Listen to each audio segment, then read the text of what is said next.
नमस्कार दोस्तों, जैसा कि दोस्तों आप सभी जानते हैं कि इंडिया गठबंधन के द्वारा अभी हाल ही में 14 एंकरों का बहिष्कार किया गया है।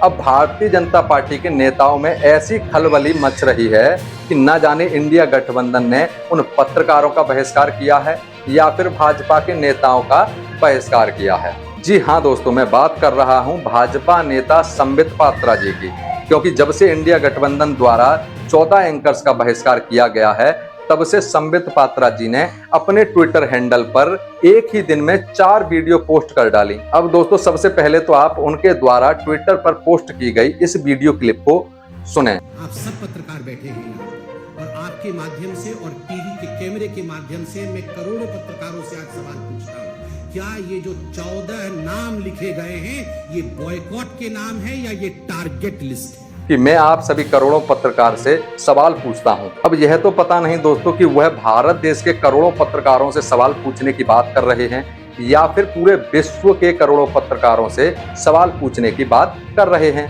क्योंकि दोस्तों मैंने तो कई जगह पर रिसर्च करके देख लिया, लेकिन मुझे तो पूरे वर्ल्ड में वह करोड़ों पत्रकार नहीं मिले जिनका जिक्र हमारे संबित पात्रा जी कर रहे हैं। जी हाँ दोस्तों, आपने यह खुद ही सुन लिया। अब ऐसा नहीं है कि इस वीडियो में एडिट किया गया हो, आप खुद भी उनके ट्विटर हैंडल पर जाकर देख सकते हैं। इसलिए मैं संबित पात्रा जी से कहना चाहूँगा कि सबसे पहले तो वह अपने आंकड़ों पर रोशनी डालें, क्योंकि अगर यही बात कांग्रेस के किसी प्रवक्ता या किसी नेता के मुंह से निकली होती तो आप लोगों ने इसका भी मुद्दा बना दिया होता। और दोस्तों अगर गलती से यह बात राहुल गांधी के मुंह से निकली होती तो फिर तो दोस्तों भाजपा वालों की और संबित पात्रा जी की बल्ले बल्ले हो जाती। अब दोस्तों आप एक बार इस वीडियो को भी सुने। यह वीडियो भी उसी दिन पोस्ट किया गया है उनके ट्विटर हैंडल से। इन 14 एंकर्स का इंडिया गठबंधन ने बहिष्कार किया है। किस किस को बॉयकॉट करेंगे राहुल जी, सोनिया जी, किस किस को बॉयकॉट करेंगे आप? चंद दिनों पहले तो ये रणदीप सुरजेवाला जी बोल रहे थे, एक भाषण में कह रहे थे कि जिन जिन लोगों ने, जिस जनता ने नरेंद्र मोदी को वोट दिया है वो राक्षस है। जनता राक्षस है, जो मोदी को वोट देती है, जो बीजेपी को वोट देती है वो राक्षस है, उसका बॉयकॉट होना चाहिए। ईवीएम तो पहले से ही खराब है, इलेक्शन कमीशन तो बिक चुका है, जुडिशियरी और सुप्रीम कोर्ट इनके जजों को भी छोड़ा नहीं गया है। राम मंदिर का जजमेंट जब आया तो इनके प्रवक्ताओं ने जजेस के खिलाफ क्या क्या कहा है ये तो पब्लिक डोमेन में है, जजेस को छोड़ा नहीं गया। कौन सा ऐसा इंस्टीट्यूशन है भारतवर्ष में जिस इंस्टीट्यूशन के खिलाफ कांग्रेस पार्टी और ये इंडी अलायंस वालों ने खराब नहीं कहा है और उनका बॉयकॉट नहीं किया?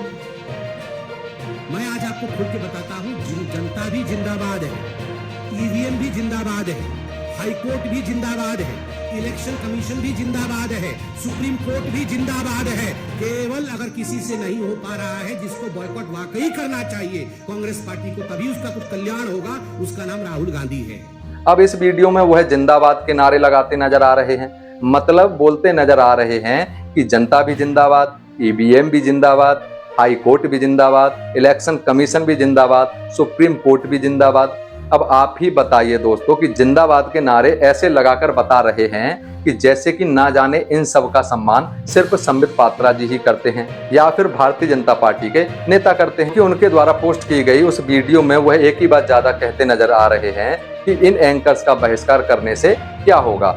अब संबित पात्रा जी को यह कौन समझाए, भाजपा के प्रवक्ता रवीश कुमार जी के शो पर भी नहीं जाते थे, उनका भी तो करीब 7 साल बहिष्कार ही किया गया था। और वैसे तो संबित पात्रा जी यह बात तो बिल्कुल सच है कि जिन 14 एंकर्स का बहिष्कार किया है उन्होंने कभी भी विपक्ष के बारे में कोई भी खबर दिन भर नहीं चलाई।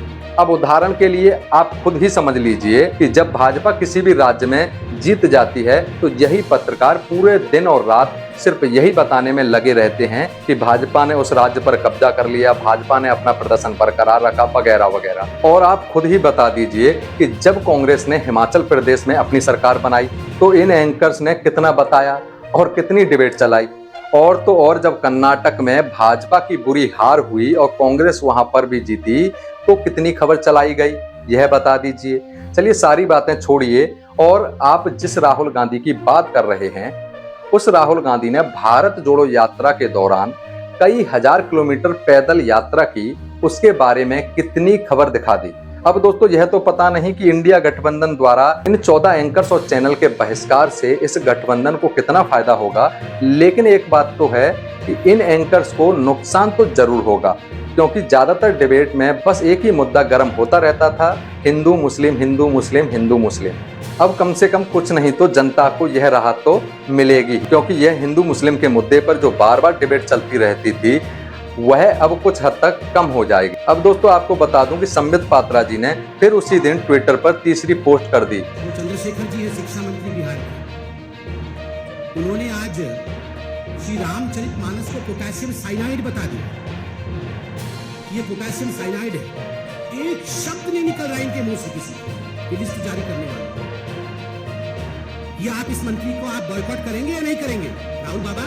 अब इस वीडियो में वह कहते नजर आ रहे हैं कि बिहार के शिक्षा मंत्री चंद्रशेखर जी हैं, उन्होंने श्री रामचरितमानस को पोटेशियम साइनाइड बता दिया। इस बात को लेकर वह कहते नजर आ रहे हैं कि विपक्ष वालों के मुंह से एक शब्द नहीं निकल रहा है। ये बिल्कुल आपने सही कहा कि इंडिया गठबंधन को अपने नेताओं को समझाना होगा कि किसी भी धर्म पर टिप्पणी ना करें। लेकिन जैसा कि दोस्तों संबित पात्रा जी इस वीडियो में बोलते नजर आ रहे हैं, विपक्ष के मुंह से एक शब्द भी नहीं निकल रहा है अब। लेकिन दोस्तों मैं तो यही कहना चाहूंगा कि अगर विपक्ष के मुंह से एक भी शब्द नहीं निकल रहा है तो चलो मान लिया, लेकिन संबित पात्रा जी देश में और भी कई सारे मुद्दे हैं जिन पर विपक्ष के मुंह से कई शब्द निकले हैं, लेकिन आपकी भारतीय जनता पार्टी और उनके नेताओं के मुंह से एक भी शब्द नहीं निकला है। और तो और हमारे देश के प्रधानमंत्री नरेंद्र मोदी जी द्वारा भी कई मुद्दों पर चुप्पी साधकर बैठे हुए होते हैं, तो थोड़ा बहुत उनको भी बोल दिया करिए।